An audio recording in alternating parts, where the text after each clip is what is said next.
Do you know Igbo, Hausa, Yoruba are not even the problem of this country? We are not the problem of this country. It is the problem of those people that bring all of us together to call us one. Because I cannot imagine you bringing people that have different tribe, religion, culture, tradition together, trying to call them one. Like say God, where He create all of them to be different, you know what they do. You can't bring people of different orientation, different ethnic group, bring them together. You won't call them one. The context say we know one to be one. You are forcing it on them. I don't understand. What in when they even basically say no, be somebody where she's from the country can't join us. Now person will just join us for your own selfish interest. We can't dey here they fight ourselves for no reason. Let me tell you, we are not the problem of ourselves. A lot of us has been manipulated. Now so we fight ourselves like say something where he did.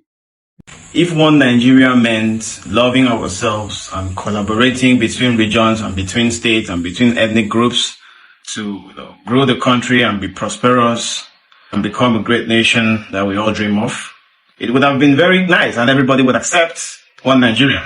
But one Nigeria in Nigerian terms is monkey the walk, baboon the shop. And that is why when people try to use Tinubu saying, I don't believe in one Nigeria as a point to score, it's only deluded people that fall for such points. I ask people, do you believe in one Nigeria yourself? This system we are running on right now, do you support this one Nigeria? Are we one Nigeria? We are different people. We are different ethnic groups. We are different traditions. When we acknowledge our diversity and stop to cause unnecessary friction between regions, between people, between cultures, you have to first of all accept that we are diverse people. And what is the best way to live as diverse people in history of man, in history of the world? What is the best way? It's through federalism. If we must stay as one country, even though we are different people, you have to still respect that ethnicity. Respect it. I can know very well that I am an Ejaga man and this is an Igbo man. And I respect him as an Igbo man. You don't have to ignore that this is a Yoruba man or this is a Fulani man. You don't have to ignore because you don't want to, sound offensive. You don't want to profile. When you pretend, as Africans, we can't pretend about those things. We are so tribalistic. But then when you go to the white people, you see that they are so racist. So it's the same thing everywhere. That is, you cannot ignore these things. So do you believe in one Nigeria? I don't believe in this one Nigeria the way we are practicing it right now. Because it's just a group of people capitalizing on the rest for their own personal benefits, not even the benefit of their region.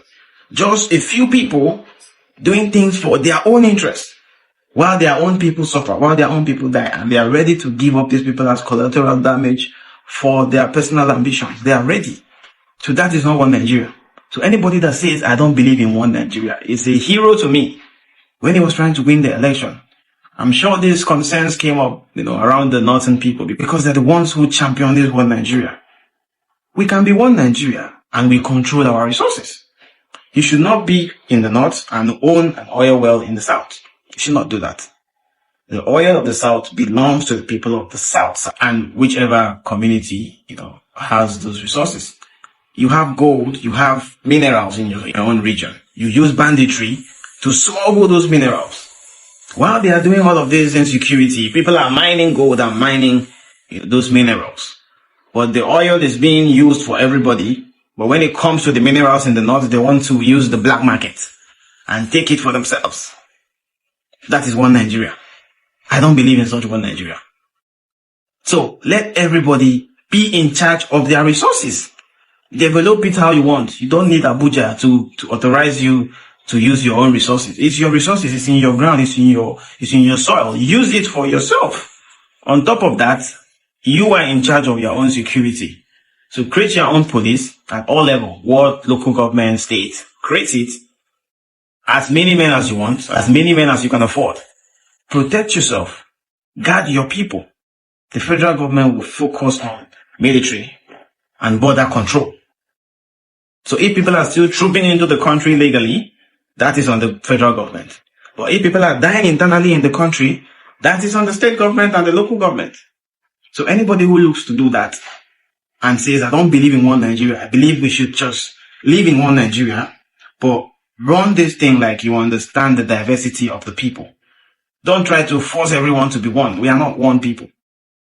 See, we owe this man an apology. All of us, they owe this man an apology. We need to apologize to this man. The man you see on the screen is Gaddafi, the late Gaddafi of Libya. You understand? This is the man that gave us the solution to what we are facing today and Boko Haram. But good luck, as a sitting president that time, was carried away by the luxury attached to the presidency.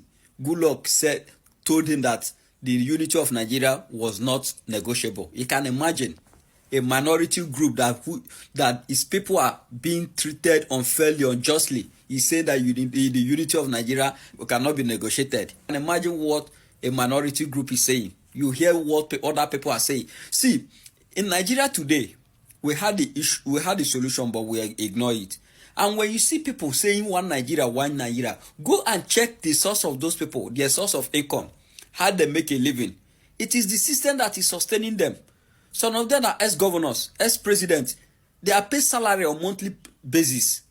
You understand? Those who are in business sector, the system have given them monopoly.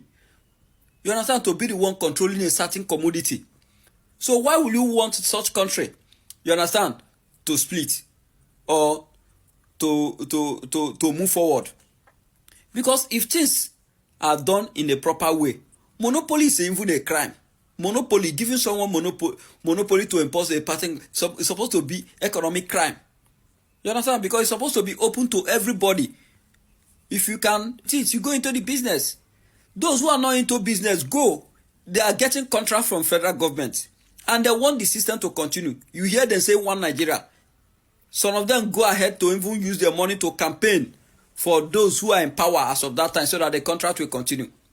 You go to our religious leaders who are supporting one Nigeria. It's because of the system.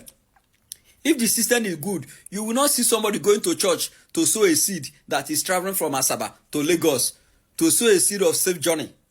When you know that the road is okay, that there is security. It's because of the bad road, the bad system. That is why you see people running to church.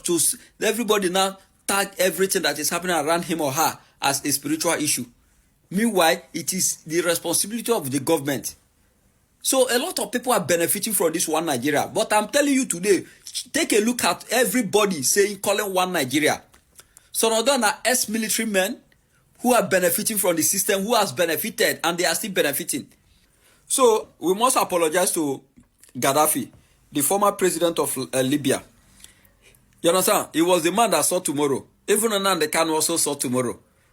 These are people that gave us the solution to what we are facing today. But we ignore it because a certain group of people from a particular region are benefiting from this one system, this lopsided and corrupt system of government.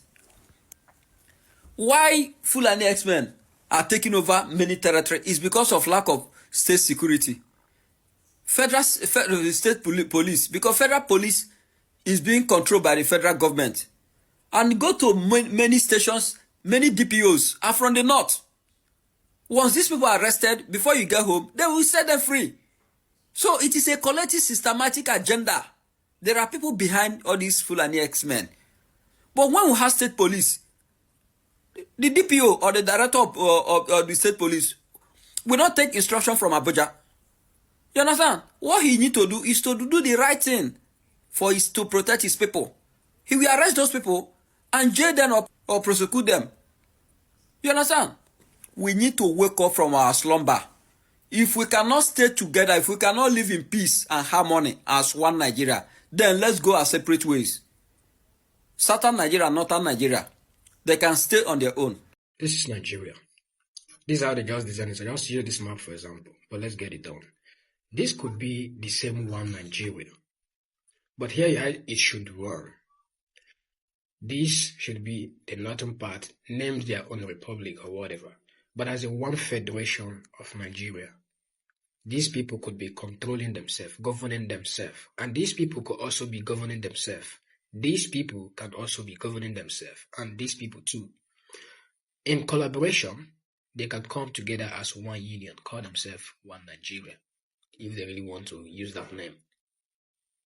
But this thing you just see here now is the confusion. Here is why Ojukwu went to meet other Nigerian leaders in Aburi Accord, which they made and agreed. The restructuring that most of you Nigeria are not aware of is actually this thing. Restructuring doesn't mean division, dividing the nation. It means each region should be governing themselves while they all contribute to the federation, the one Nigeria. That is how the British system run. That is how the United States system run. The British has different regions, and they call themselves United Kingdoms.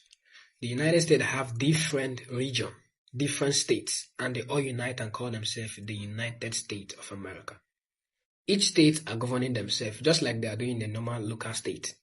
That is why they said the Igbo should be on their own, the Yoruba should govern themselves. The Arewa people, the Northerners, should govern themselves under one federation, as well as the Middle East.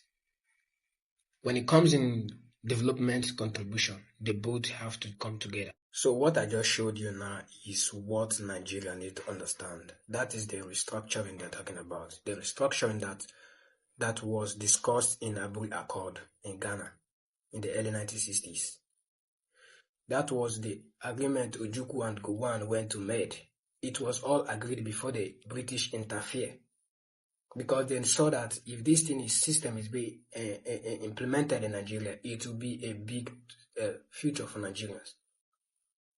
These regions can still be under one Nigerian federation, but friendly to each other. Instead of being together, it's better they all separate and be a friendly nation towards each other, become a united state, a united nation. You cannot force two friends. If two friends cannot stay together, the best thing to do is to separate them, and they can still become best friends from afar. At least you can control your own side, I can control my own side. We are still good. We are still good to go. We can't just make ourselves a common enemy. Who is the enemy? It's the oppressor, the elites who are in the world powers. That is who Nigerians put together should be fighting against, not to do themselves. So the only man who came now to stand out for such goals has been sentenced in life imprisonment. This is so bad, and Nigeria will really cry for it. Honestly, they will really cry for this shit they did. Yeah, guys. Let me talk briefly concerning this issue of Nigeria disintegration, separation of Nigeria. Let me talk briefly about it, because, this issue of dividing has been a problem, for all Nigerians. And Unadi Kanu was just sentenced to life imprisonment just last week because he was asking for Nigeria to be divided, and some people said that it was bad for him to say such. Let me tell you, the problem of Nigeria are the elite Igbos. I'm sorry for my Igbo friends, but I must tell you the truth. The problem of Nigeria today are the elite Igbos. I was watching a video where the Northerners are even saying if they will not divide Nigeria, there will be war. That means Nigeria being together today is the problem that we are having right now. Many years ago, those Northerners were not allowing us to divide Nigeria because they thought that the oil was in the south. So why will you divide and carry the oil away? But today, they are also having their own national resources right now. They have something in the north that they are also enjoying, that they think that they should be taken care of by themselves. Okay, now they are the ones that are even pushing for the division of the country. But the greedy Igbo people, the greedy criminals of the Igbos, those that were ex-governors and governors that have opened businesses everywhere in Nigeria because of their greed, that they have stolen money, that they have refused to take care of the people of the East. They have stolen enough money to be putting business everywhere around the country, having houses, properties everywhere around the countries. They are the people that have been the enemy of the Igbos. They have been the people that have been the enemies of the country of Nigeria. They are the people that are causing mayhem and making people to be crying every day in Nigeria, because they are the people that are refusing Nigeria to be divided up to this point. They are the people that were behind the arrest and the sentencing of Nnamdi Kanu. They are still the same people, because Nigeria by this time was not even made to be together. The ideologies are not same. So why will you live with a woman that her ideology is different from your own ideology to be an husband and wife? It will not work. So now, because of these greedy people, that's why Nigeria is in shambles today. Okay, whether you accept it or not, this is the basic truth. How can the Northerners be telling you that they want to divide or there will be war? And we have them everywhere around the country. They want to Islamize us. We don't want. Okay, let them take their country and go. So that if they will have to come with their cattle, they will come with a visa or with a passport of their own, so that we will be able to safeguard our own side of the country. The Igbos are saying no. They are the ones that are fighting against their own under the Kanu. The elite Igbos, I'm not talking of the ordinary Igbo man, oh, like me or you, oh, no. I'm telling you of the rich Igbos that have stolen money to establish everywhere. They have hotels everywhere in the north. They don't want to lose them. That was why when Nnamdi Kanu was emphasizing that if you have properties in and outside of Igbo land, they will be lost, because you have to come back home. And they are the people that cramp down Nnamdi Kanu. I say, who are you? And now they are still gonna lose all those properties, whether they like it or not. They just have to think of Nigeria, think of the downfall of Nigeria at this point, because we cannot live with those people. And it is very clear that we cannot live with them. So why will you force a marriage that will not work? Force it. Hey, welcome back. I know it's not a news to us that we are forcefully be together, and I know any wedding or marriage that is forcefully be together, the marriage will not last longer. And the marriage, even though it will last longer, there will be a lot of trouble in that marriage. That is what Nigeria is facing today. Nigeria is facing a lot of problem in our marriage. The marriage that the British have done to Nigeria or done for Nigeria is what caused the issue that everyone are now facing today. If you hear what most of the persons, I think the first guy who spoke here is a Hausa person or a northern person, I think so. He says that we should not put any blame on anybody from any region that is a problem, but we should put our blame on the British who joined Nigeria together to be one, because when these British joined Nigeria to be one, British already knew that Nigeria, if Nigeria has to be one or had to be one, there will be a lot of problem. Best they still force them just because they had something to gain then, so they force it and do their own rough work and leave this nation. But now see what everyone are now experiencing. We are experiencing Fulani's problem in this same unity of Nigeria.